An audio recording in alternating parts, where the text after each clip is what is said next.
I am using, gosh, this yarn doesn't want to stay on the bed. It just keeps rolling everywhere.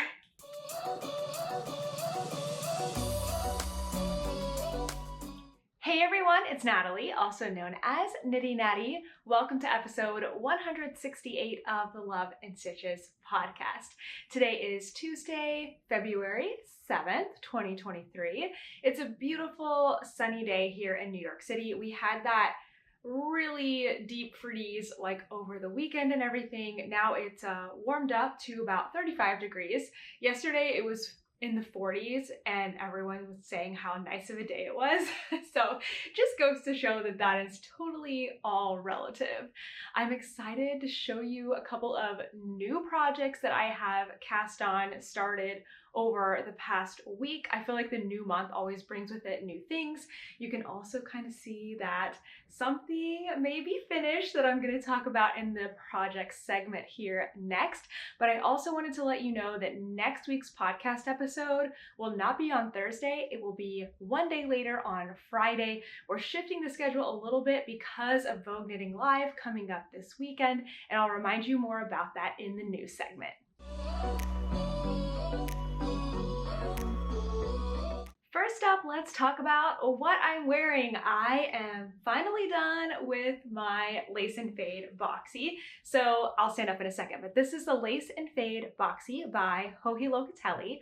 I did not fade. I only worked with 2 yarns and 2 colors.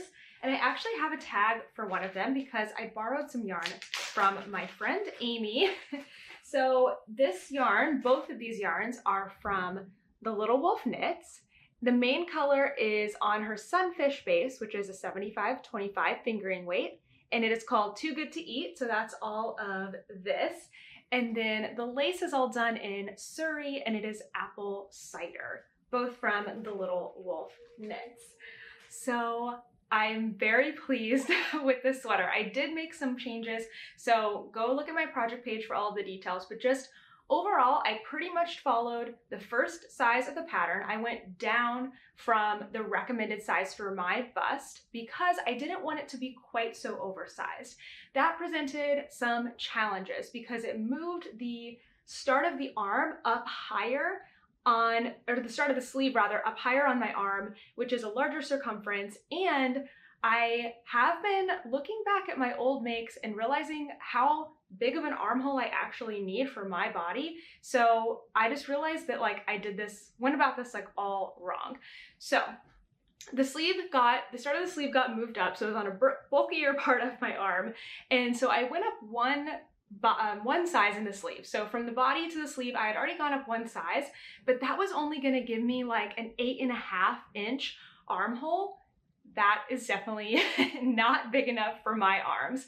I actually realized looking back on my past makes, and I covered this all in another video, my Tuesday video, that I really need an 11-inch armhole. That's really if it starts like further up, but anyway, 8.5 inches, not really gonna cut it. So what I ended up doing for the sleeves is I picked up more stitches than was recommended for the size that I was knitting. So body size is a 1, can't remember the inches, but it's a 1. Sleeve size, the depth that I knit was a 2, but then what I actually ended up picking up was like a size 4 or 5 or something like that. I put all the stitch counts into my project page. So from the original sleeves that I knit that were way too tight and way too short, I added 10 stitches on, and then I just knit all the way to my elbow without doing any decreases. I did 1 round of decreases, knit a little further, 1 more round, and then just knit the sleeve a bit longer. I think the sleeve ended up being something like, well, did I put it in my project page? Maybe like 8 inches or so. What did I put? I guess it ended up being 3 sizes larger on the stitch count, and then, yeah, 8.75 inches. I couldn't remember off the top of my head, but 8 total inches. Basically, I just wanted to get it to the point of my arm where the original sleeve would be, and I think it all came out great. The one other thing that I changed is I lengthened it, so let me stand up and show you. I'm really, really happy with how it came out. This is all blocked now. It's totally finished. and I think it turned out really, really good. So the sleeves, you can see, I don't think they look too weird. They really were supposed to start right here above the elbow, so I had to make up that like 2.5 or so inches in length, but I think it turned out fine. It gives me something that's not quite as wide as it should have been. It should have been like this wide, which I'm really happy with that part, and I would recommend that to people. I added one more lace section. So there are 5 total in mine, where in the original pattern there's 4, and I really like how that came out. The other options for me would have been to just keep knitting stockinette for like this portion.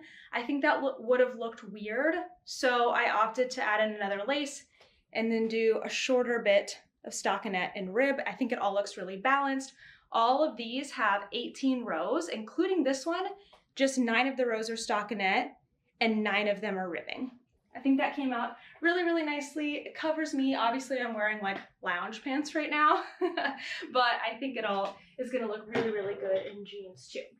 So if anyone else is out there wanting to make this pattern and you want to shrink the circumference, this is what I would suggest to you. Go to either your own arm, your own body measurements, or maybe a sweater you have, and look at the sleeve like circumference that you need if the sleeve comes around like your bicep or so. Because if you shrink the overall size of the sweater, you're gonna bring the armhole opening in on your body. It's not gonna land at your elbow, it's gonna land further in. So you'll need to make up for that when you knit the armhole. And this is from the top down, so you'll need to do this pretty quickly. It will be very easy to do. All you need to do is, instead of knitting, I think my pattern said like 4 inches or something for the armhole. That was not gonna be big enough. I should have just kept knitting and not connecting and joining in the round until I reached 5.5 inches. That probably would have been better for me, maybe 5, because it's not quite up here on the arm, but it's more like in the middle of my arm. But I definitely should have knit a deeper armhole, and I feel like I'm kind of lucky that I was able to make up for that by picking up more stitches. It's not like really loose or anything, but it's also not tight, and it feels good and it feels fine. My one other thing for you is in the picking up of stitches in this lace section, you're gonna have 2 spaces where there's like yarn overs. I would suggest adding some stitches there if you can. The way that I did this is I picked up a stitch in that yarn over hole, and then I did a backwards loop cast on to give me 1 more stitch. And then I picked up a stitch in the next yarn over hole and then another backwards loop cast on. I think that helped like spread the lace out really nicely and not like scrunch it up. See right here? If I had just done 2 stitches there, I think it would have squished it. That's what I did originally. So that really, I think, came out nicely. So yeah, my sweater is done. Other than that, I didn't change the neckline. That's all the same. I actually really like that the neckline isn't super, super wide. Like on my original boxy, it's almost out to like the pointy bits of my shoulders here, whatever these are called. So I like that it comes in a little more. Overall, I'm happy with the fit of the smaller body. I just learned a lot from making an adjustment. I thought it would be small, and I didn't realize what I needed to change for the arms, and now I know. So yeah, I think it all came out really, really great. If you're going to lengthen your boxy, lengthen the sleeves, whatever, adjust your yarn, because I really used up most of my yarn. So I had 2 skeins of the fingering weight, 1 skein of the Surrey. Keep in mind though that I think the pattern recommends mohair, and mohair has more yardage than Surrey, so I wasn't working with as many yards as I think in the pattern. I'm not 100% sure, but I ended up with 2 grams left of this Surrey. So not a lot left. That worked out pretty perfectly, because this is an amount of yarn that I don't feel bad about tossing. I don't need it, so I'm not going to hang on to it, and it's not going to serve any purpose for me as a scrap. So don't feel guilty about things like that. I had this much left. This is actually the yarn from the original 2 sleeves that I knit that came to like here and looked really funny. So I pulled those out, and then as I was knitting these sleeves, I was running out of my other yarn, my 2 skeins, and my friend Amy loaned me her leftovers. That's why I have a tag now. So we started these at the exact same time. Our yarn was dyed at the same time from Bree, who dyes this yarn, and so I knew that this would match. So instead of using my wrinkly ramen yarn, I actually opted to use Amy's yarn to finish out each of the sleeves. So from about here down on each of the sleeves, I did go into this little bit of leftover. So I say that to mention that I have 22 grams of yarn left. That means my original sleeves each took 11 grams. But when I did the longer sleeves, I think they needed something like 15 grams each, maybe. I tried to estimate it. But even though I had 22 grams left here, I did use a little bit of this yarn. So I'm saying that as a guess, if I had used only my yarn, I would have had about 15 grams remaining. So I feel like that's really good for a sweater to have that little amount of yarn left over. I'm not sure if I'm going to do anything with these yarns yet. I don't feel like this is something that I can give to someone necessarily because each one's only 11 grams and they're kind of wrinkly ramen bits. So I don't know if I want to give that away, but I am thinking I could throw it into a scrappy project. Maybe I'll put one on my magic knot ball and then put the other one, like start collecting small 10-gram scraps again to like give away eventually. I don't know yet, but these are too large, I think, for me to toss, but too small to really do anything with right now. This, I'm going to toss it. And again, I just want to share what I'm doing with my leftovers to kind of give ideas and like be transparent about my scrap-free 2023 year. All right, is there anything else that I need to share about this project? All the details and even more like numbers and stuff are in my project page, so go check it out below. Don't hesitate to ask any questions, and I would definitely recommend this, and I'm totally gonna wear it for the rest of the episode.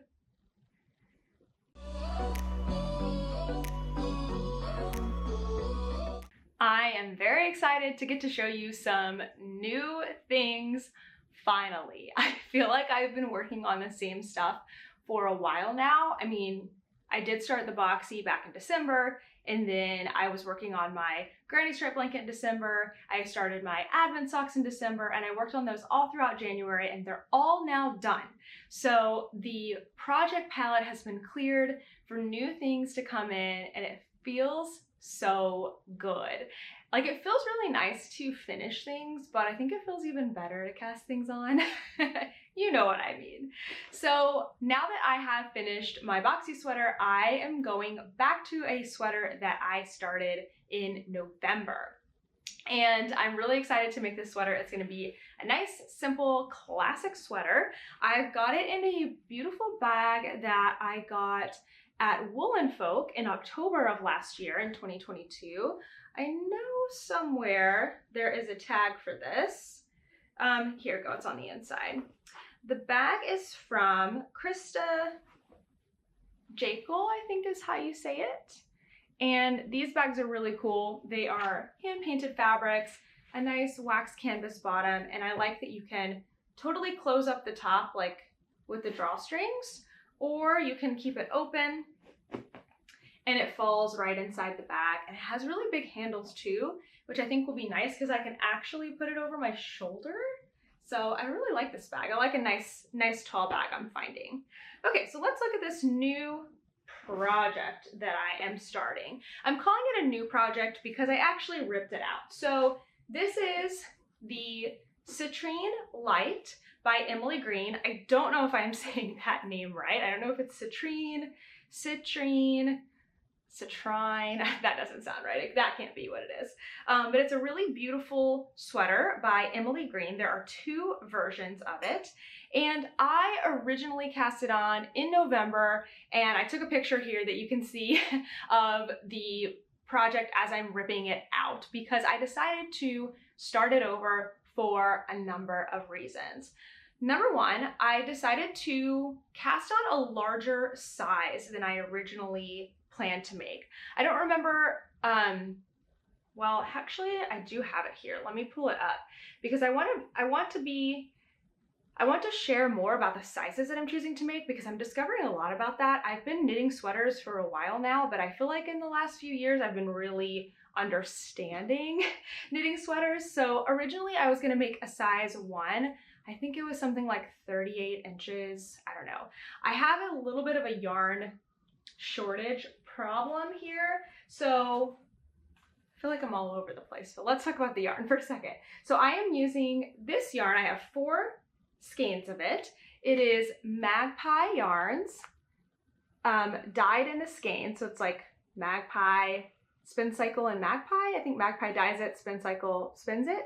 The color is Fior de Latte, and it is technically a sport weight, although it's very fine. It's really knitting up nicely as a fingering weight yarn. So I have like a little less yardage than, not a little, kind of a lot.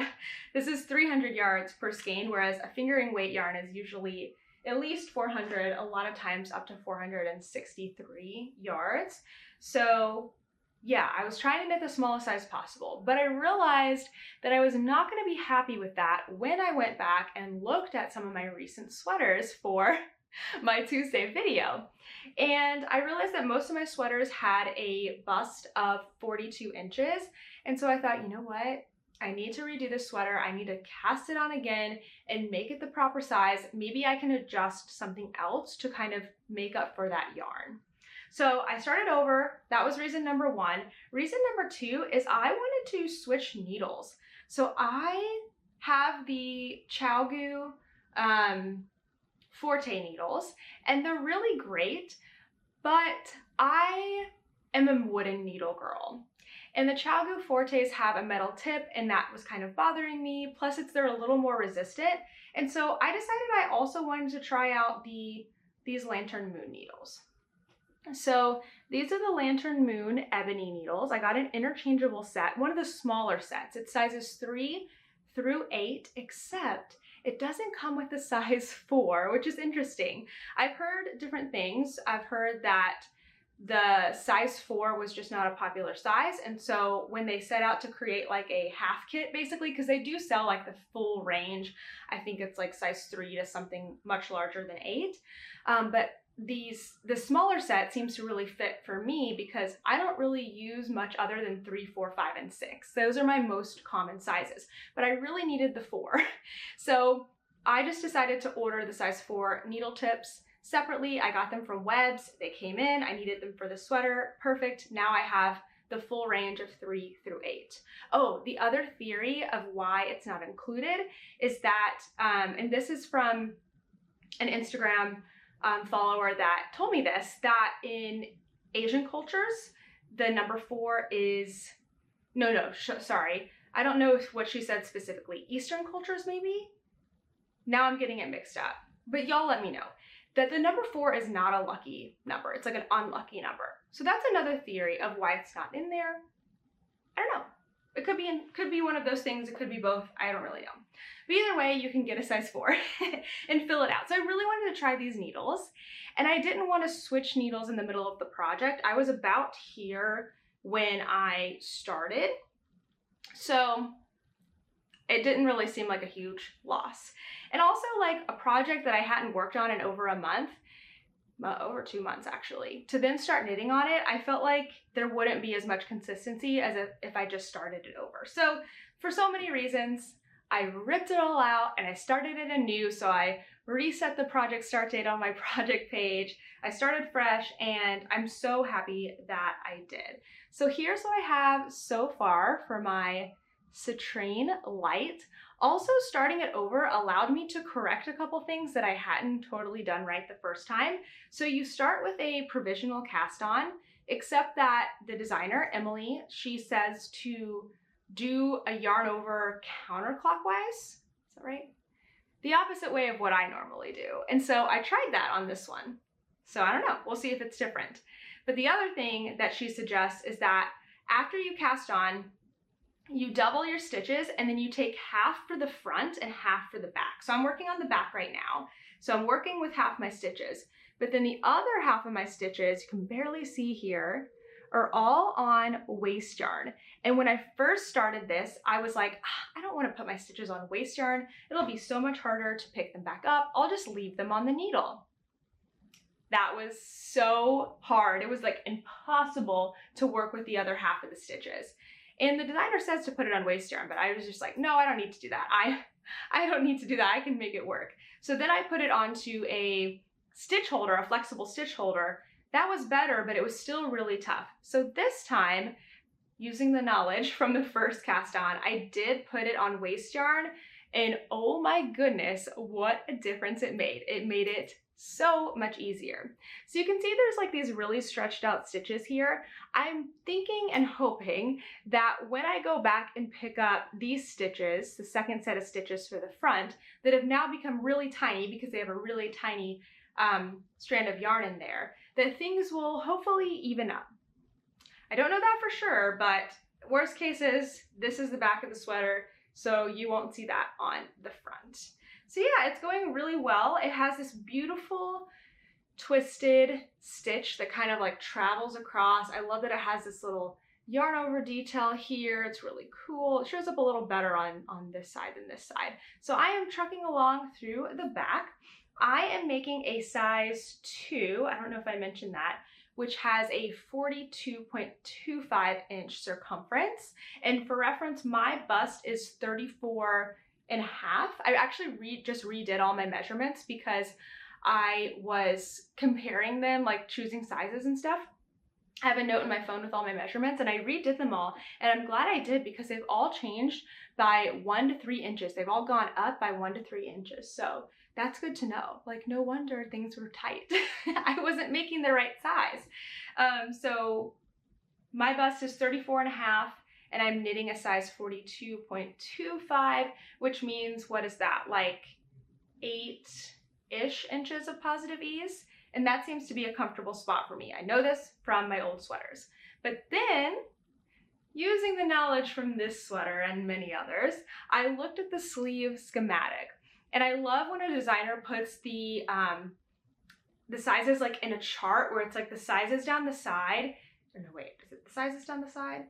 The sizes across, well, anyway, it's in a chart, and like each body measurement is listed out. So I was able to go like down and be like, okay, I want something around 42 for my body, circle. Okay, I want something around 5.5 or 11 inches in total for the sleeve. So I went down and I found that and I circled it. And it was 2 different sizes. So a size 2 for my bust and a size 3 for my arm. But that's okay. I can do that now. I can customize it. And actually in the pattern, this designer says that you can do that, gives notes throughout the pattern of doing that, and I really appreciate that about the pattern. So I'm knitting along on my size 2 body, and then for the sleeve, I'm just going to keep knitting the body until I reach 5.5 inches for my armhole depth.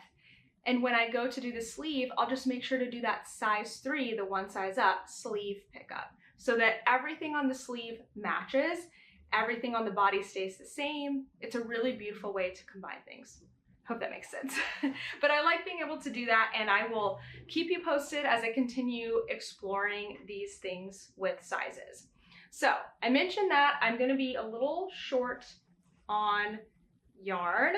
Actually, according to the pattern, I'm going to be a lot short, but when I went through everyone's project page, they didn't seem to use nearly as much yarn as the pattern suggested. So the Citrine Light has twisted rib sleeves. Ribbing takes up more yarn than stockinette because of going back and forth between knitting and purling. So I looked at the original Citrine Light, and I have a picture here that you can see of the original Citrine. This one is a heavier weight yarn. I'm not sure if it's worsted or DK, but it has stockinette stitch sleeves.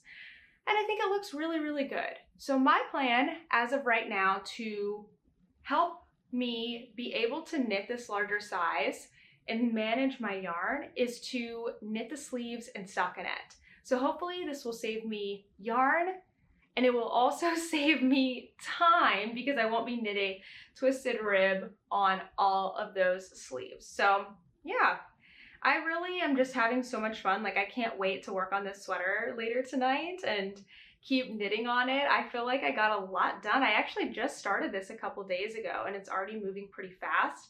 And once I get to a point in the sweater where I'm working on the body, it will really be quite a simple knit, kind of a take-along knit. So that will be really, really, really fun.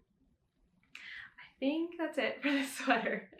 I have another new project to show you next, so let's get on to that one. I have one more new project to show you. I'm so excited about it, and I have started my new scrappy blanket. So I just finished my scrappy granny stripe last week, and now for the month of February, I'm working every day on my scrappy granny square blanket. So kind of similar, scrappy granny stripe. This one's a scrappy granny square blanket. I know the names are similar, but I've moved it into this bag, and this bag is from Little Skein and the Big Wool, but I don't think they're making them anymore. And I wanted to share that somebody in the last podcast left a comment saying that if you look up the Firefly tote on Etsy, I guess Firefly tote is a sewing pattern. There's a lot of people that make that. It doesn't look like it's quite this big. It's hard to tell, but it does look like a big project bag with a drawstring top and everything. So definitely check that out on Etsy, or go back to last week's podcast and look. I pinned the comment so it's easy to find and included a link. Okay, so let's look at the project. I am having so much fun with this. I have so much to show you, and I've already gotten so much done. So keeping organized in my project bag here, let me show you. Okay, so this is what I did. There's so many places to go with this. So I started making these granny squares in 2018. In December of 2018, when I was first getting into Advent. So I was getting the Dragon Horde yarn and Yarn Cafe Creations. They do it together, Advent, for 2018, 2019, 2020, and 2021. So 4 years. And for all 4 of those years, I would open up the mini skein and I would wind it up, and then I would crochet a granny square, and then I did that every day for 24 days for 4 years. So I now have 96 squares. I also made a few other squares along the way. So in total, I had something like 110 squares, I think. But I figured for my final blanket, I would just use my favorite 96 squares. So that's what I did. Last week, I got all my squares out, I dumped them on the bed, and then I started with a layout of 12 squares long and 8 squares across for 96. And I've got a picture of it all laid out, but I just sat there and I just started putting them like out and trying to kind of balance light and dark colors, saturation. If I didn't like a color, if I saw like 2 that were too similar, I would toss that out because I had extra, and landed on this. So you can see in the photo here, and I have this photo favorited on my phone so that I can keep referring back to it in case I lose track of where I am as I'm assembling. But other than that, I have stacked each of my squares and I labeled them. So this is the 10th row, and it's all stacked, and I did them all the same. I stacked them either from left to right or right to left, I don't remember, but they're all stacked in order so that I can take this off and then attach them all to the blanket all at once and refer to the picture if I get confused. And I only did the little tags because I already had them. I didn't go like out and buy tags, but I figured that would be nicer than Ziplocs. I still have all my extras, so they were cast aside for various reasons. A few of these are a totally different yarn base that I decided not to use just in case it wasn't superwash. A few of these, like I remember this one, there was another square that looked almost identical. Some of them, like this, just weren't my favorite colors, or just like this one just didn't really fit in. So I still have these in case I need them for later. And if I don't use them, I'll use them for something else, coasters, or I'll donate them. So for right now, they're just gonna stay in there on an as-need basis. So that's all in the bottom of this bag here. And then I have, oh my gosh, my nose. I have my extra yarns. So I got 2 different yarns from Moonglow Yarn Company. This one is my joining yarn. I got 3 skeins of this. It's called Cottonwood Breeze, and I got her 75-25 base. That's a really good, nice washable base. And I knew I needed this color. I knew it was gonna look so good joining these squares together, and I am so happy with it. I'll show it to you in a second. So 3 skeins of the joining yarn.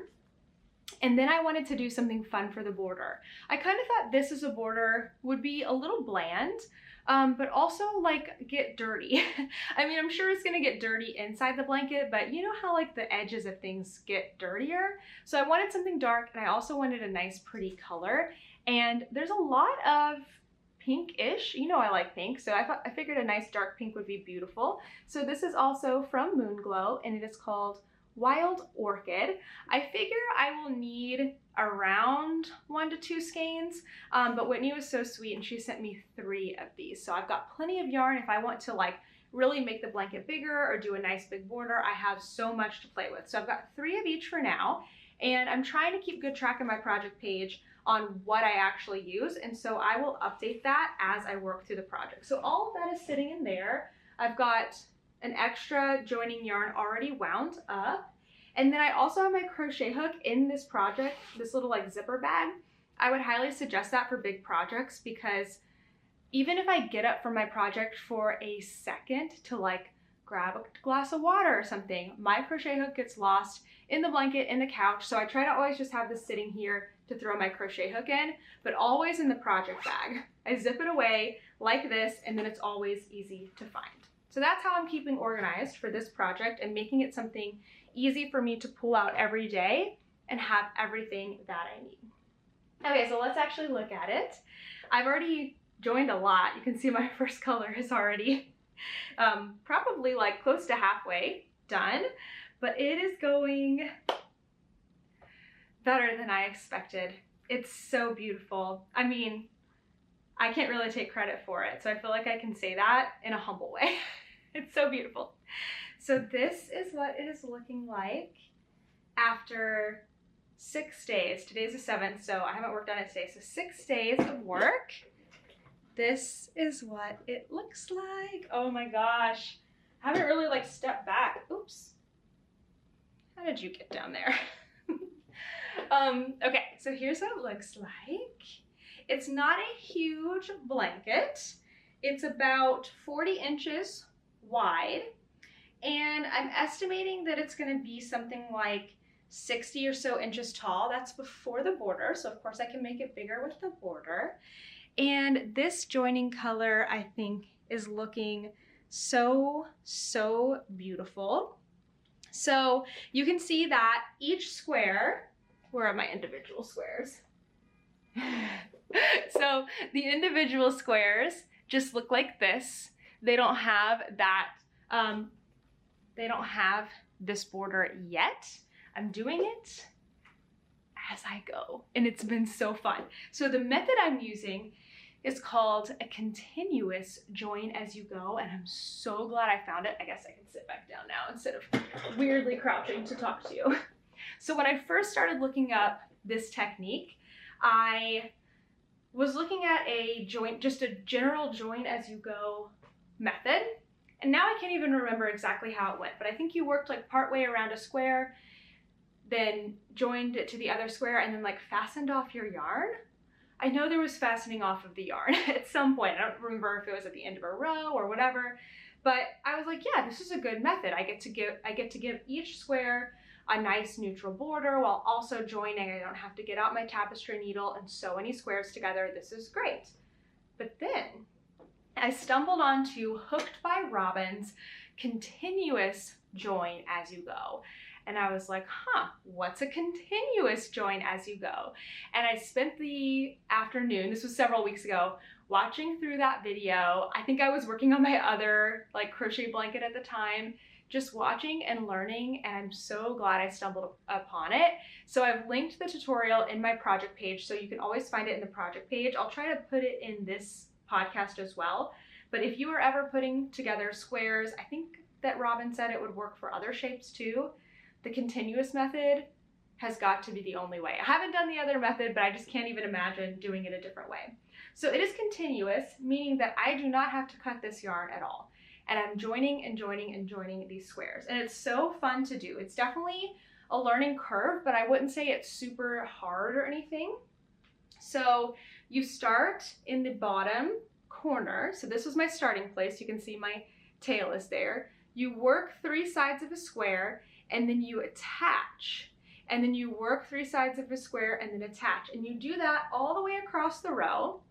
And then the fun part, which I'm actually gonna get to do today, is you come across, so hard to show, you come across and you join a whole row at once, but just along the bottom. So see how these two guys are kind of like, they're not really attached, they're only attached across the bottom. Yesterday, this whole row looked like that. So you go across, you attach a whole row across the bottom, and then you work again. You go like over 3 sides, attach, attach, attach. So it's really fun. So my goal for this is to work 5 squares per day. I have planned it out for the month in my journal here, that if I do 5 squares per day, and I didn't get started on this until February 3rd, so I spent a little time over the weekend doing more than 5 squares. I guess I did like 10 squares 2 days in a row to get caught up, but now I'm caught up and I'm doing 5 squares per day. So I'm keeping track of it here. You can see I've got like things marked off for last week. If I continue doing 5 squares per day, and I do 6 squares on the last day for 96 squares, then I will be finished with the joining around February 19th, and that will leave me a full week of February to do the border, which I don't know how long will take me, but that leaves me some wiggle room and buffer time for days that I can't get to my 5 squares. So I'm feeling very positive about this being possible. I'm very excited about it too. I figured out yesterday that it takes me 40 minutes to work 5 squares in when they're already joined across the bottom. So I'm calling this a short day. So I just had to like work 3 sides of each of 5 squares. Today is going to be a long day, so I'm going to work these 2 squares, 3 sides each. Then I'm going to work a whole row, which is 8 squares, attaching the bottom. That won't count as any of my squares. And then I'm going to attach 3 more squares all the way around. So that's definitely going to take me longer. I'm going to time it today, twice as long, time and a half, I don't know, we'll see. But that's how I'm doing it. So I'll have short days and long days. Short days where I'm just going around 3 sides of 5 squares, and then long days where I'm attaching a whole row plus going around 3 sides of 5 squares. There's probably a more balanced way to do it, but this is the way that I'm doing it for now. So yay, I love it so much. Okay, I forgot to say that this pattern it's just a granny square, but I have written it up as a free pattern and I've done a tutorial on it, and it's called Scrappy Granny. So if you need a place to start with crochet in general or with granny squares, in the project page, I have linked to the Scrappy Granny pattern, and it has the tutorial in it. You can go watch that. It's all free, and get started on those things. Because I am doing my specific granny square style, where I only have 2 chains in the corners and no chains in between, I did make a few adjustments to the attaching style, but I'm not going to bore you with those details. If you want to see it, I've put it all in my project page. I try to keep all the details on this as much as possible so that if anyone else is making projects like this, you can use that and help you to make your own scrappy granny square blanket.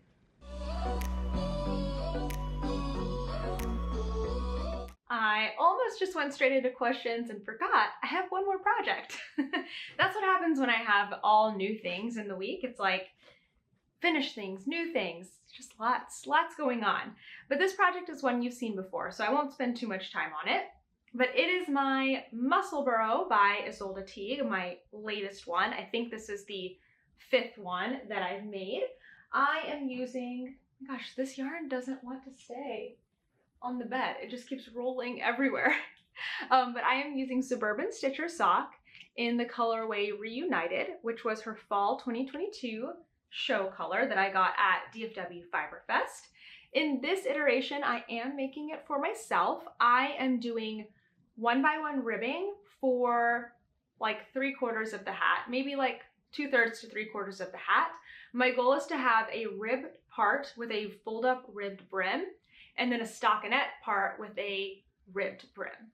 So we'll see how it goes. I'm gonna keep updating as I go. The last time I weighed my yarn, I had 38 grams or something like that. So I think I'm gonna work until I have about 30 grams remaining and then switch to stockinette. So the whole other, soon I will be knitting in stockinette and having a stockinette crown. So I had estimated before that I would need 19 total inches between decreases, or between crowns. So after the increases end here to where the decreases start on the other side, 19 total inches. And then I wanted about 13 and a half to be rib and 5 and a half to be stockinette to like balance out the two hats. But now I'm kind of thinking that I really need to adjust for like when I wear this ribbing, it's going to stretch widthwise. And when it stretches widthwise, it loses inches lengthwise. So I kind of want to go a little longer in the ribbing. I think I'm at about 13 and a half inches now. I just keep a measuring tape in this project bag because I'm just experimenting with this. So let's see. This is kind of hard to measure. I feel like every time I measure it, it's shorter. Yeah, I'm literally at like 13 and a half inches. I knit quite a lot on it this weekend. Feel proud of that. Once you actually, you know, get it out. So yeah, about 13 and a half inches here. So I'm gonna go a little further on the ribbing before I switch over to the stockinette, but I know once it hits stockinette, this is gonna fly. This is gonna be a great project for me all throughout this weekend at Vogue. So I have a very good feeling that this is getting finished soon. So this project is something I cast on last year to just have like an in the dark knitting piece, something I could take with me to the movies, to a Broadway show, on a night when I just needed something easy, out and about. And so it hasn't really been a priority project. I've usually always had at least a sock or something else that is small that I've been focusing more on. And this is just a backup just in case. Now that I don't have any socks or anything else going on, this has moved into the main out and about knitting slot. I do want to finish it this month and it's looking very promising. I want to finish it. I want to wear it. I want to be able to tell you how it works with all the ribbing and everything. So yeah, I'm just trucking along. I've also moved this into my morning knitting and reading slot. So it's been fun. It's just a nice comfort knit here. So that's the Muscle Burrow by Isolde's Teague. Maybe we'll even see a finished item next week.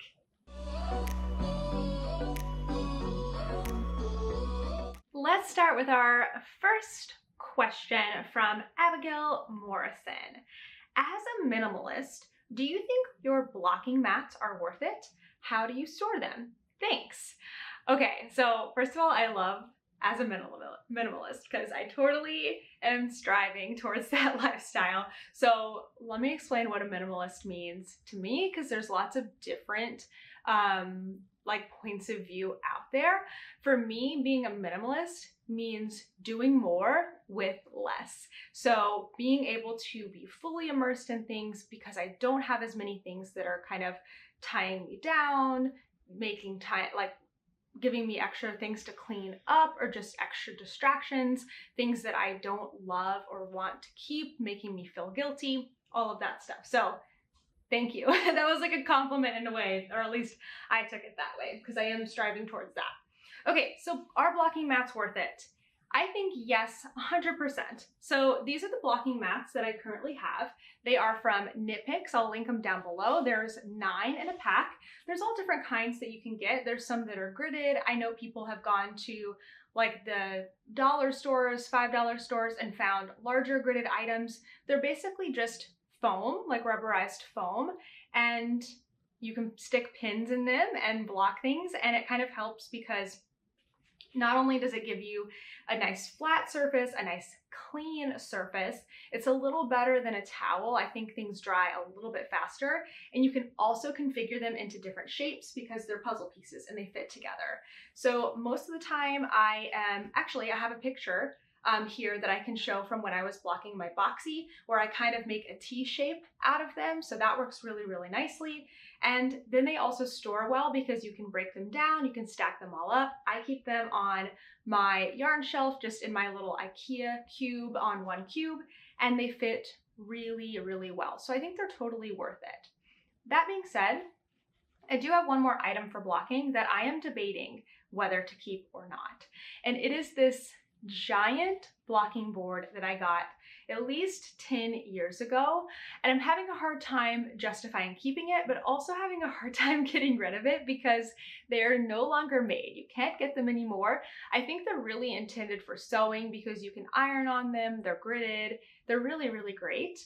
But it's bulky. I keep it stored behind my shelf, but it's kind of like something that I don't often want to get out.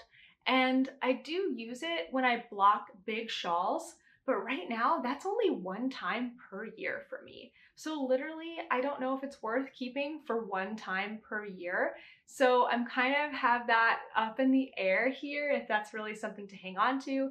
My other option is, of course, to grab another pack of these blocking mats, but then I'll have like so many of them. So I don't know. I can also use blocking mats and a towel together for those rare occasions that I need something larger than the 9 squares provide.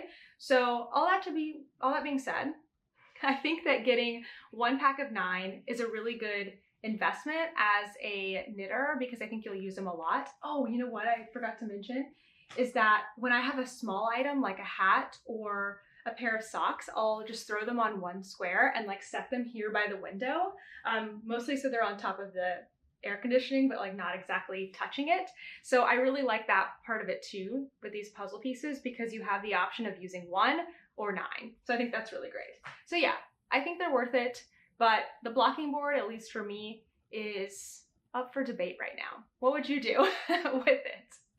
Okay, question 2 is from Kenya Stanford. How do you choose dyers for Sock Week and Sockmas? I'm a hand dyer and would love to collab or apply. Thank you so much for asking that question. This is something I am working on right now for Sock Week. So Sock Week is a make-along that I have done for the last 4 years. I think this will be the 5th year. And it is 1 week in July where we challenge ourselves to knit a sock in that week. We actually do 8 days, and it started out during Shark Week, but now there's so much preparation on the back end for like our yarn dyers and bag makers and progress keeper makers that we can't really like wait until Discovery Channel announces when Shark Week is. So we just pick a week in July. But yeah, that's the correlation. Sock Week, Shark Week. And it's always kind of like a beachy or tropical or shark themed week, and it's really, really fun. Last year we started doing events. That's going to continue this year, and it's really great. So I am working on right now an application for yarn dyers, bag makers, progress keeper makers, other accessories for knitting and crochet, because you can knit or crochet the socks during that week. And I will be sharing that hopefully in the next couple of weeks. So I'll share it here, I'll share it on Instagram, and if you're a dyer or a bag maker, you can apply, and there will be lots of details about the requirements of things, the timeline of things, so you'll be able to see if that's a good fit for you this year. I've never done it this way before, but it's becoming so big. I need more people, it's more work. So all of those things have factored into me doing an application this year, and it won't be difficult. I don't want it to be like a super hard barrier for people to fill out, but there will be some requirements and things because it's a very big make-along now. So I'm excited about that. So anyone out there who's a dyer, bag maker, again, anything adjacent to knitting, be on the lookout for that here soon. Question 3 is from Joy. Just curious, why did you choose to dedicate a certain amount of time each week to designing instead of wanting to design a certain number of things this year? Is it that it's easier to schedule in time rather than a task? Thanks. Joy, you're hitting home with these questions. I love this. This is something that I'm so passionate about, like figuring out what works best for me and my schedule and self-improvement. And design is one of the things I'm focusing on in February. So hold on, I need like a sip of coffee here in order to explain. So designing has been a priority for me for the last 3 years. The last 2 years, my goal was to design 6 things in the year. So I had that kind of goal, a numbers goal, but I didn't have a plan. It was in my head, but it wasn't on my calendar. Like I kind of thought, oh, if I design 6 things, that's 2 months for each design. That's perfectly reasonable. I'll just do that. And then I wouldn't do it. Every week I might have like that in mind to design, but other things took priority and it just wasn't working for me. Plus I just had some like mental barriers around designing. Basically like the task just felt too big. So whenever a task feels too big for me, it could be designing, it could be like what I was doing last month, which was decluttering. I find it really helps to just take a chunk of time and schedule that into my calendar, like literally carve out the time, make sure it's a priority, make sure it's on my calendar, and then just know that like I'm gonna be working on it during that hour. So for me, I've chosen for February to take 2 hours a week in 1 hour time blocks and focus on designing. So the first day, and I'm gonna talk about this more at the end, but the first day, usually when I start a new thing, I sit down and I'm like, I don't know where to begin. I don't know what to do. I might not get a ton done, but you know what I'm doing is working on that thing for that hour. And my brain knows that I only have to do it for an hour or 30 minutes or whatever time slot I chose. I actually have a good example of this. Last month, I needed to get my bookkeeping for my business caught up. I had to use a totally new program for me, QuickBooks, and it worked really great for me. So I had 30 minutes 4 times a week for that. And again, it's the timing thing. Instead of saying like, I need to catch up on QuickBooks when I had about 3,000 transactions to track that I didn't even know where to start, it was better for me to say, I'm just gonna spend 30 minutes 4 times a week. So the first 30 minutes, I think I worked through like 5 transactions and it was hard, but I knew I just had to do 30 minutes and then I could stop. The next 30 minutes, I did a little bit more. I had more questions. I met with my tax consultant. I got things like worked out. And then by the end of the month, I was able to categorize like 400 transactions in 30 minutes. So it went from like a 30-minute chunk was like not productive, quote unquote, because I wasn't getting as many things done, to like making that habit every single day, and I got really good at it and the task got completed. And for the prior 5 months, I was just telling myself I needed to finish and I wasn't giving myself a plan. So I don't know if this is all making sense. This is probably not true for everybody, but at least for me, when something is big, when it's vague, it's overwhelming, it's not getting done. So 6 designs, having a set number of designs in the year is not specific enough for me. I'm finding that right now I'm just in a block about designing. It feels too big, it feels too overwhelming. And so a good place to start is getting into the habit of it. And that starts by just carving out some time for it every single week, small chunks where I can just sit down and know for that hour that it doesn't matter if I get XYZ done. It just matters that I'm sitting there and I'm trying to work on designs and I'm going in the forward direction. So there you go. Mindset, that's what it is for me. Question number 4 is from Beth. What is a favorite comfort knit for you? I had a stress-filled year last year and I started this year with dishcloths. I wonder what you find comforting when going through past stressful times. Thanks, Natalie. I learned a lot from watching your podcast. Thank you, Beth. So I totally find that to be true for me too. I love looking back on my whole year and like seeing what kinds of things I made, how many of different items I made, and it kind of tells me like what was going on in that year. So for me, my comfort knitting kind of changes, but I would really say the most comforting thing for me, at least in the past few years, has been crochet. So I just find something so nice about working on really my granny stripe blanket that I just finished. That was a project for me that like I could physically feel the difference when I sat down and worked on it, how it just like helped me relax and breathe. I don't know if it's because of the stitch itself or because crochet is so different from the knitting that has become automatic for me.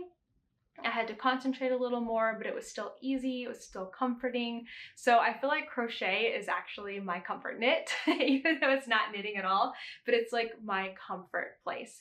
Now that changes all the time. When I'm having a really stressed out time, I do tend to just go to projects that are easy for me. So that usually looks like something that is stockinette or ribbing in the round, so maybe a sock, maybe a hat, maybe a sweater if it's on the body. I do find that I don't start many new things. I don't try new things. I'm not looking to do new techniques. In my most stressed out years, I wouldn't have been able to go through what I'm doing right now, which is working through my scraps, or even what I did last year, working through my stash. It just wasn't something that was a good choice for me at that time. One of my most stressful years was probably 2021. And in that year, I knit a lot of socks. I knit a lot of socks.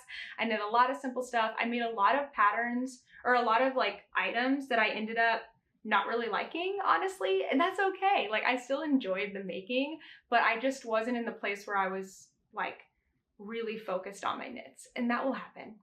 It's all a cycle, and it's totally okay. So hats, socks, and crochet really seem to help me out in stressful times. Last question here today is from Victoria. Hi Natalie, I live in the UK and I have the pleasure of coming to New York City next month. Can you recommend any yarn shops to visit in the city? I'd love the opportunity to buy something special for me and my friends. Thanks, Vicky. Okay, Vicky, I love this question, and I actually get this one a lot on Instagram. It's something that I need to take the time to put into a like highlight on my stories on Instagram so I can refer people there, but not today. Today I'm just going to tell you. So in Manhattan, there is a yarn store that I think is really, really great. It's called Knitty City. It's in the Upper West Side, and it's also near Central Park, and it's near one of the locations of my favorite bakery, Levain Bakery, which is L-E-V-A-I-N, Levain, Levain. So I always tell people, my ideal day is that you go to Knitty City, shop around at the yarn. It's a nice big shop. They're really great there. You walk like it's less than 5 minutes to Levain Bakery, get yourself a cookie, get yourself a latte, and then continue walking into Central Park. Take your knitting, take your crochet, take your cookies, take your latte. Oh, and get some cookies for later too, but they're heavy, so bring a bag so you can take them with you. And you sit in the park and you find some shade under a tree and you knit and you people watch and you eat your cookie and you drink your latte. And it is like, that is my ideal, like, cool summer evening when it's nice outside. That's what I want to do. I like to do it by myself or with friends, but that's my ideal. More than you asked for, but there you go. That's one yarn store. There are other yarn stores in the city. There is West Village Knit and Needle that is in the West Village. It is a needlepoint shop and a yarn store. It has pretty much 50-50. So if you're just a knitter, it may not be it may not have like quite as much yarn as you're looking for. So I always recommend, if you can, spend a day in Brooklyn, because Brooklyn has really great yarn stores and multiple yarn stores that you can go to in a day. And so they all have kind of different features. So Woolen is really great. If you are looking for something special for your friends, I think Woolen is going to help you out because they have a ton of fingering weight hand-dyed yarns from local New York City dyers.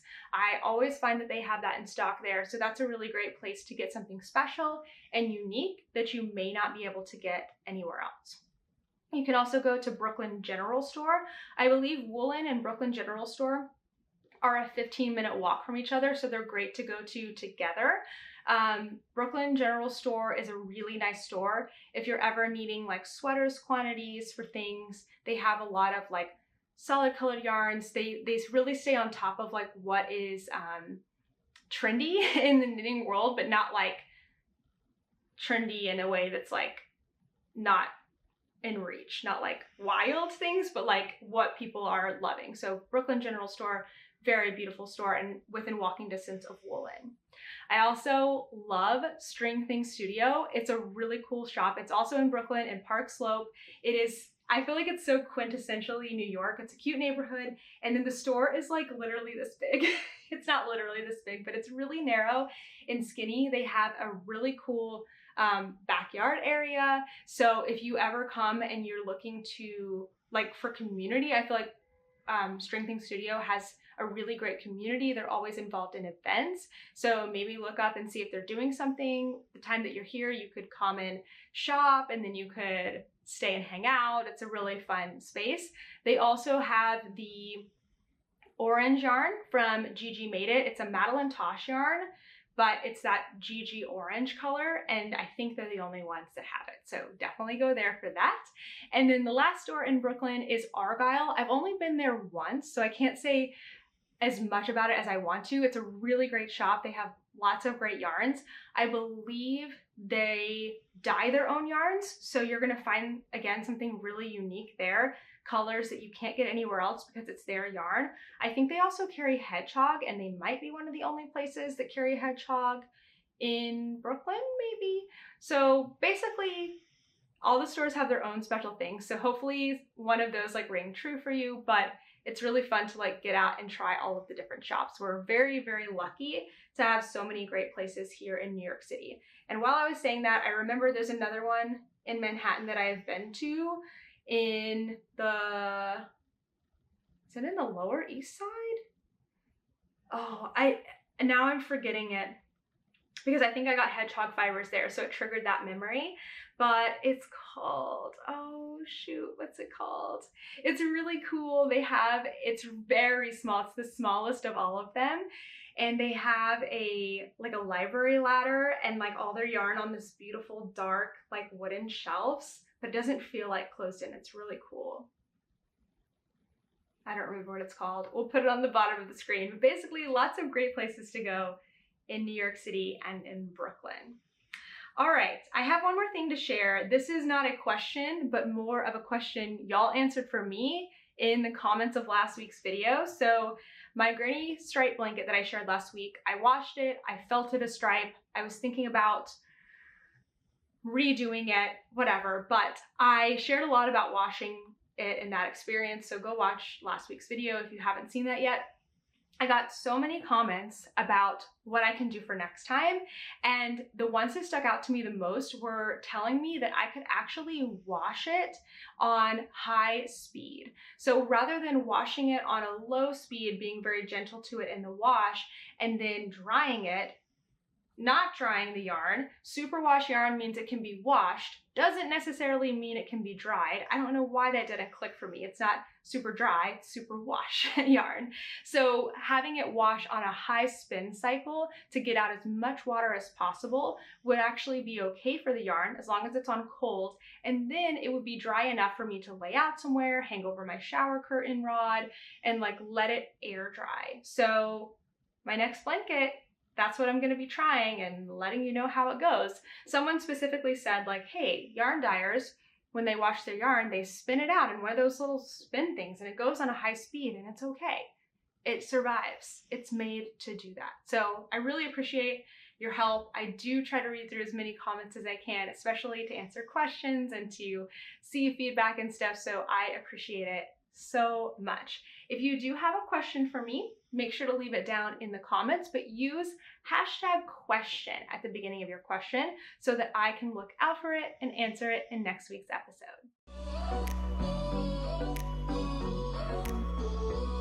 Toaster is now snoring and Kent is in the other room over there talking on Zoom, so hopefully it's not affecting things too badly. I do want to share with you a couple of pieces of news, especially because Vogue is coming up this week. I'm so excited. So first, the newest video this week is revisiting my most worn makes. They are old because they're from the past, but whatever. So I went through my finished object drawer and I just pulled out everything that I remember being something that I wear a lot. And then I looked at all of them and I was like, what do these things have in common? And I shared that all in a video. So I went through each make, there's 7 of them, and kind of talked about like when I made them, what I would do differently if I made them again, like kind of lessons learned from them. And then as I put them together in a collection, I really saw some things stick out for me. It really helped me when I went to recast on my citrine light because I then had measurements from all of my favorite handmade sweaters of what kind of bust I like and how big my armhole needs to be. And I'd never taken the time to actually go back and look at sweaters and then determine that. I don't know why. So I feel like it's a very like unique and helpful videos, so it might inspire you to go through your finished objects or your store-bought things in your closet and kind of use that to inform your next makes and like customize things to keep making things that make you happy. I feel like that's the most important thing. Next week is going to be a Vogue Knitting Live vlog. I'm going to be taking my camera with me throughout the weekend. I will be there Thursday through Sunday, so there will be lots of footage, lots of things to share. It's my first time going, and I'm also not going to have Kent's help just because of the way that the tickets are. It's a little bit different. Like, as a class participant, I get to go on Friday night to the marketplace, and then on Saturday it's like time slots, and I just don't think it's worth getting Kent one. I think we'll already have so many different things to show you from the vlog, so it's just going to be a fun vlog. I'm really excited for it. But because that weekend is really long, and then we're actually going to be leaving the city on Sunday, it's going to be kind of a crazy wacky weekend. We are not putting up that vlog until Wednesday of next week. So next week's video schedule will be Vogue Knitting Live vlog on Wednesday, and then we'll shift the podcast to Friday. So next week's videos, Wednesday, podcast on Friday, and then the week after that, things will be back to normal. So upcoming events is Vogue Knitting Live. It is this coming weekend. It starts on Thursday, so when you're watching this, if you're watching on Thursday, I will be there. I'm taking 2 classes on Thursday. I'm taking a class Saturday, a class Sunday, doing some lectures, going to all of the events. I am so excited. I finished the sweater so that I can wear it on Saturday when I'm taking a class with Joji Locatelli and Vera Balamaki. My friend Amy also made this sweater, so that's gonna be fun. And then our friend Bree, who dyed the yarn, originally was gonna make this sweater, but then she was like, wait, I think I wanna make another sweater more. So she's got the same yarn, I think the apple cider, and so we're all kind of like friendship sweater matching kind of thing, which will be so cute. We'll definitely get a picture. But yeah, I will be there at that event. So I'll have my Love and Stitches stickers. I'm not doing any specific kind of meetup, so if you see me, just say hi. I'm sure I will be walking around the hotel, walking around the marketplace.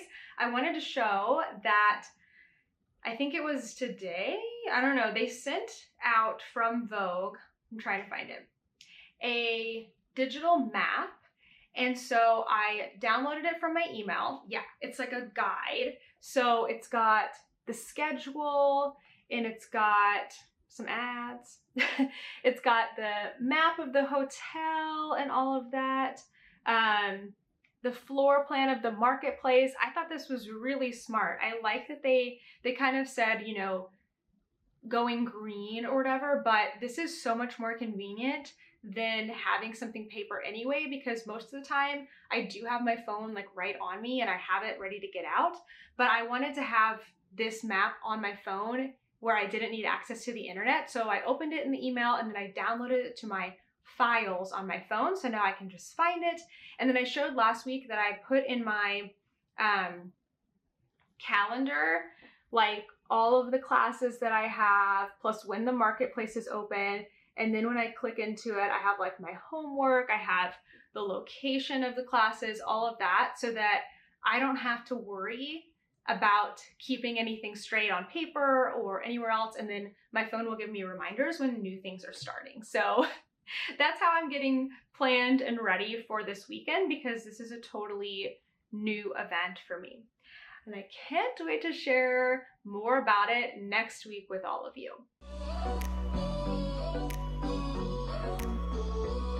Just like all over the United States, this past week was absolutely freezing cold here. I think the lowest temperature we got to was like 8 or 10 or something degrees, but it felt really, really cold outside, and it was so windy. Where we live is right by the water, so the wind creates these wind tunnels, and it is wild. But I know all over the country there were very extreme weather conditions, so I hope everyone is okay, that you have power back, because I know that's really, really scary. We were pretty fortunate to not have too much to deal with.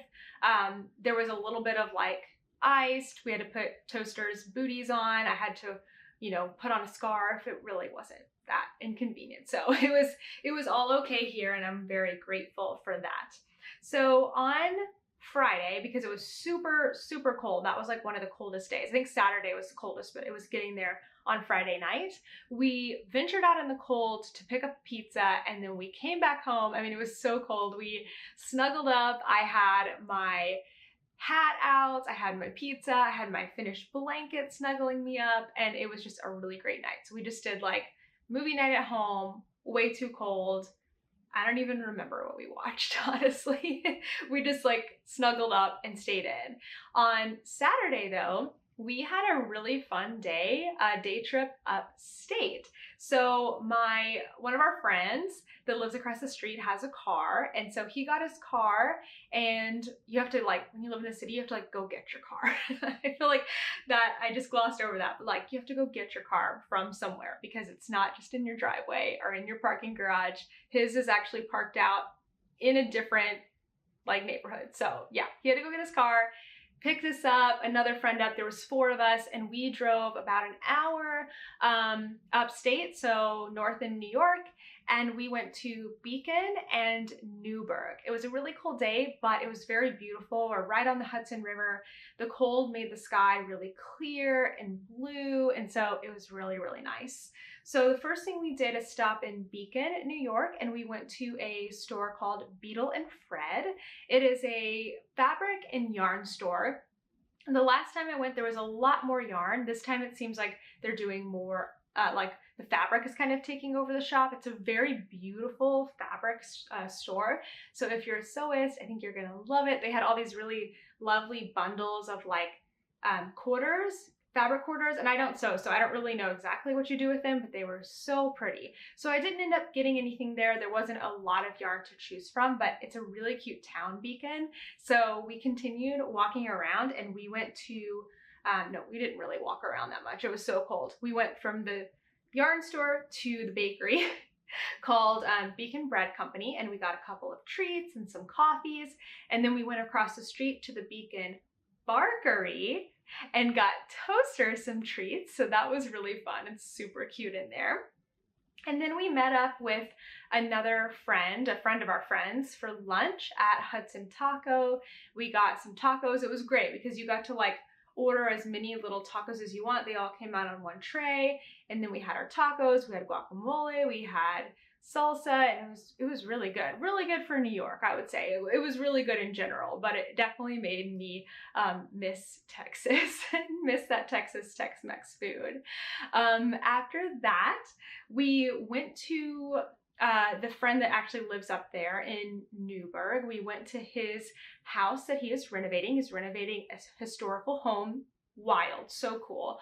But it's a kind of a construction site, and Kent found this giant icicle, and Kent and I were both fascinated by it because we're like, oh my gosh, I've never seen an icicle like this big before. It was also kind of lightning shaped, which was cool. And our other friends that were from New York and Canada were like, it's an icicle, like we have them all the time. Kent couldn't get over how sharp it was on the edge. I mean, hey, we're from Texas and Tennessee. We don't see these things every day. So we were very fascinated by the icicle. At the end of the day, we had, again, some lattes. We just sat around and chatted. I knitted on my hat, and it was just a really great day. So I got lots of hat knitting done on the drive up there, kind of throughout lunch and coffee, and then on the drive home, and it was just a really lovely weekend. On Sunday, we kind of hunkered down again, didn't do that much. That was really the day that I got my sweater out, ripped it out, redid it. So overall, a really lovely weekend, again, balancing kind of like social stuff and staying at home, and kind of tried to like soak in that staying at home because I know this weekend with Vogue is going to be really social and really fun, but leave me feeling pretty depleted as an introvert. So kind of have to like store up my battery for things like that. I have been still reading Spare by Prince Harry, and I'm about halfway through the book. I think this is a pretty long book. Either it's long or it's just a different style, so it's taking me longer to read because up until now I've been reading about one book per week. So I was kind of like, I'm only halfway through this book. That's like frustrating to me. And I was about to just say pause on that book because I actually own this one and then start reading a new book that I just got from the library. But I thought, you know what? I'll finish this book first and then carry on to my library books because I'm totally enjoying the book. It's just a different kind of read. I actually thought back and like, I think the last time I read a biography or autobiography was when I was in middle school. So I haven't read this style of like, what is it called? Writing? This writing style? This book style? What am I trying to say? I haven't read this style in a really long time, so it's a little bit different for me. But it's a well-written book, I would say. It's good. It's not like the most amazing like literary experience I've ever had. Of course, it's a autobiography, but it's been really interesting. We've been going chronologically through Prince Harry's life. I'm at the point now where William and Kate just got married, so it's starting to get to stuff that I like actually remember in my lifetime and like remember kind of being present for, which is cool. And there's only been a little bit of it that I kind of like didn't really want to hear about. Some of the stuff where he's talking about his time in the military and stuff, I'm like, I just don't really want to hear about that, but it's true stuff and it happened, so it's kind of been interesting to read. So all in all, I'm enjoying the book. It's been good to like get into a different genre and just like read and learn about something. I do feel like whenever you read like an autobiography or something like that, I know there's a lot of like controversy surrounding the whole royal family. So, you know, just take those things with a grain of salt. There's truth in everything. I think there's like things that are not true in everything. Everyone has an opinion. So I just try to read it with that understanding that like there's a lot of stuff going on in that whole world. It's not something that I fully understand or fully am a part of. And so it's been interesting to read. I also watched the Meghan and Harry documentary, so that's been interesting too. It's interesting. But what more can I say? I would recommend it. It's been good. But I am excited to finish it too. Like I'm having a good time, but I'm excited to like get back to fiction. I think fiction is really where I like to be because I like to read almost as an escape, you know, as entertainment. We finished watching Severance on Apple TV. When I first started watching Severance, I really wasn't that into it. After about the third episode, I could not wait to watch the next episode. And then we just watched and watched and watched all 9, I think, episodes. And now I cannot wait for the next season. So Severance is about a world in which there are people that when they go to work, they work on a severed floor where they literally go into the elevator, go into work, and like their whole consciousness shifts and they are a completely new person. They don't even remember who they are outside of work. They're just there for work. And then when they go back on the elevator at the end of the day, they come out of the elevator, they are themselves again, but they like don't remember their work person. They're basically like 2 different personalities that don't interact and don't know about each other. So obviously problematic, very interesting. The first few episodes kind of dry, kind of like what's going on, but then it really gets you and it really heats up. So couldn't recommend it more if you have Apple TV. And then we also started watching Abbott Elementary on Hulu. And we're watching this during lunch. We like to have a short, lighthearted show to watch together, Kent and I, during lunch. And this was highly recommended. I actually had already watched most of the first season, and I wanted Kent to watch it with me in the past, and he didn't really care for it or wasn't paying attention. I don't know. So when we were trying to find something new to watch during lunch, I asked for recommendations on Instagram, and this one, Abbott Elementary, was recommended far and above all the other ones. So I thought, let's give it a try. We started watching it. Kent was like, I love it. So we have watched almost all of the first season. We actually watched a lot, maybe like 6 episodes over the weekend. So we're kind of ruining it as our lunchtime show because it would be nice if we just like watched 1 episode per day and spread it out. But oh well, we're enjoying it. We're about to start the 2nd season and it's really good. I have always loved the show. As a former teacher, I think it's just so funny and so smart. It also has, I hesitate to say this because I know a lot of people don't like The Office. I love The Office. So in a way it has Office-like vibes because they're being followed by a documentary crew. They have looks to camera, which I just love. They're so smart in the show. And then they have like the little confessionals where they're sitting and talking. So it's so good. I love it so much. Okay, last little part here is my February intentions. This is the first time we're going to get to talk about how they went. So I'm so excited. Hold on. Need another refreshing sip of coffee at almost 1 p.m. Does it take anyone else like hours and hours to drink all of their coffee? Had my first sip around 9:30.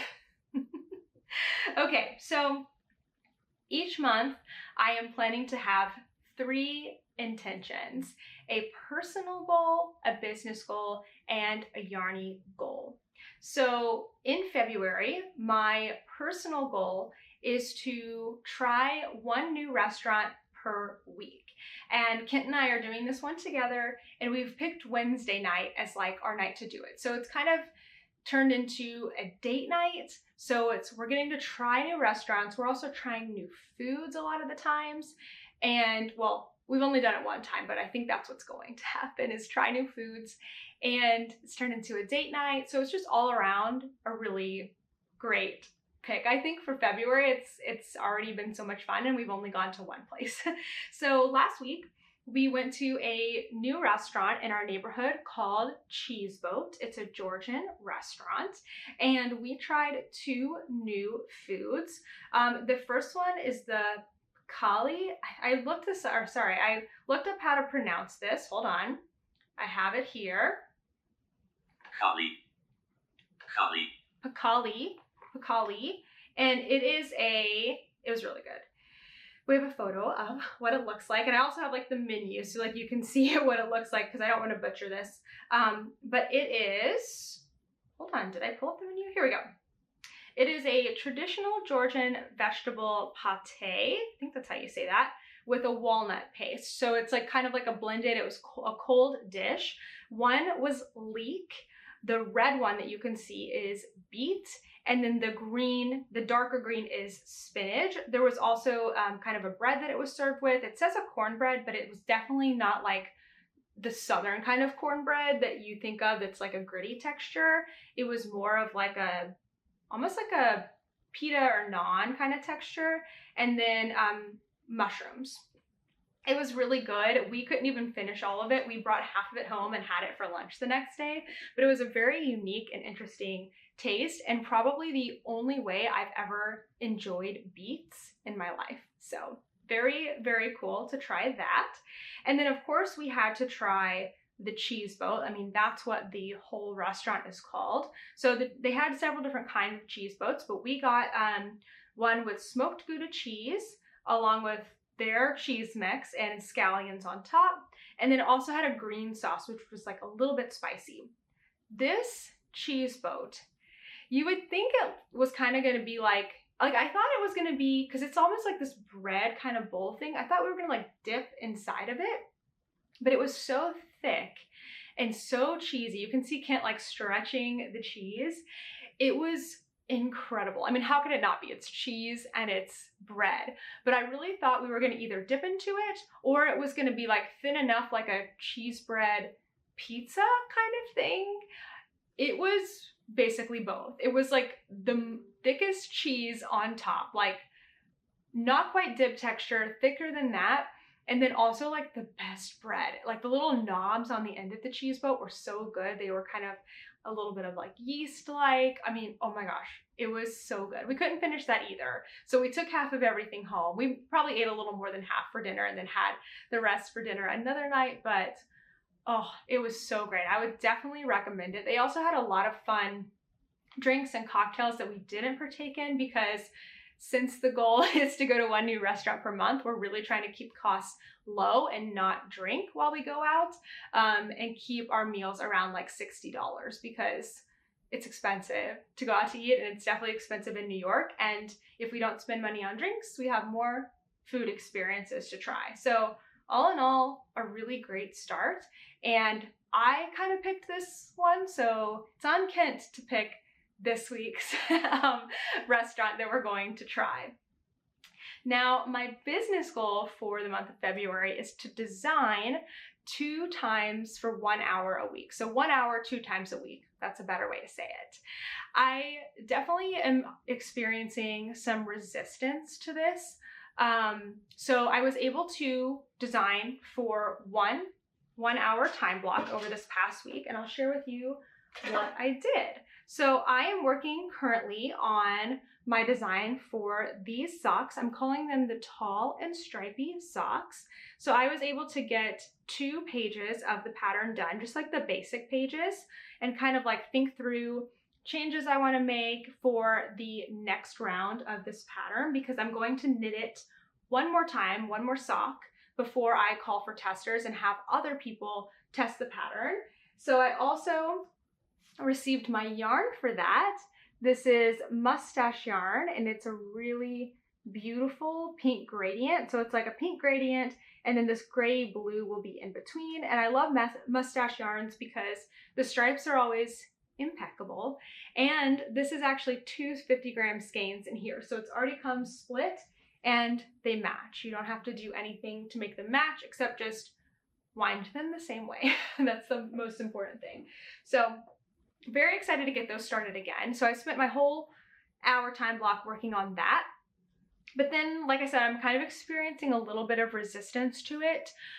I think that designing has been hard to fit in because it's not always the most important thing in my day. And it also just feels so big, kind of going back to what I was explaining during the question segment, where like creating a time block is helpful for overwhelming things.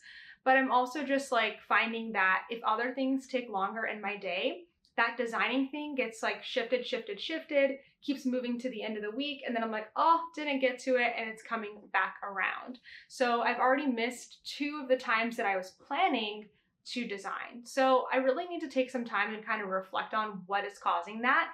Is it the designing itself? Is it that I'm maybe not like really planning enough time for my other things so that I can still support that design goal? So I'm going to be exploring that and really working on it. And I really want to make this a priority for this month and hopefully turn that into a habit that lasts longer than February. So for now, this is the only design I'm going to be working on. I think one thing at a time is a way that's going to help me not feel like too overwhelmed by designing. And lastly, my yarny goal of the month is to finish my granny square blanket by working on 5 squares per day. So I am keeping track of this in my notebook that I showed a little bit ago, but I'll show it again. Hold on, here we go. I have already planned out for the whole month in 5 segment increments. I've already written it down for each week. And if I continue on this path, I'll be able to finish in a few weeks, joining everything together, leaving me a full week to do the border. And so far, so good. I didn't get started. Like I planned this out as a February 1st start. So February 1st was 5 squares. February 2nd, I would do 5 more, so I'd have 10. But I actually didn't start till the 3rd. So that was Saturday? No. Friday, I think. And so on Friday, I think I did 10 squares. On Saturday, I did 10 squares and I was caught up. And then I started my 5 on Sunday. I think that's how I did it. Anyway, I caught up over the weekend so that I'm all on track for where I need to be. Today, I need to do 5 more squares to get to 35 and so on. So whatever the date is for the month, times 5, that's how many squares I need to have together. So far, so good. And I am using lunchtime as my time to start this. And then if I need to, I can also work on it in the evening. That just gives me a really nice like routine for like, okay, it's lunch. This is when I work on it. And then on the weekends, I've kind of been doing it first thing because I'm like so excited to work on it. I keep saying like I've been doing it this way and I've had 1 weekend, but that's my plan for the future. Okay. Oh yeah, I wanted to say one more thing, sorry, about the blanket, that I am doing 5 squares per day. One, because it takes a while, like close to 40 minutes and then probably a little longer for this next row, but it also kind of takes a toll on the body because you're like having to kind of like manipulate and turn, and I know as the blanket gets bigger, it's gonna get harder. One thing I found that helps, aside from just like limiting myself to 5 squares per day, is I put another blanket in my lap and I kind of like mold it so it's up a little higher. It supports the blanket. So I can turn the blanket and just kind of get the 2 squares I need to work on in a good position for me without having to hold the whole thing up and like scrunch and arch my back. I learned this from Andrea Louie, who is on Instagram as the Knitting PT. You could also use like a small pillow. I would have never thought of that before, and it's been totally monumental. So thank you, Andrea. That was a really good tip. She's going to be at Vogue this weekend doing a lecture, so I'm hoping to go to that as well. Okay, that's everything for this episode. Thank you so much for watching. Remember that next week I will be doing a Wednesday video and a Friday podcast, and I can't wait to see you then.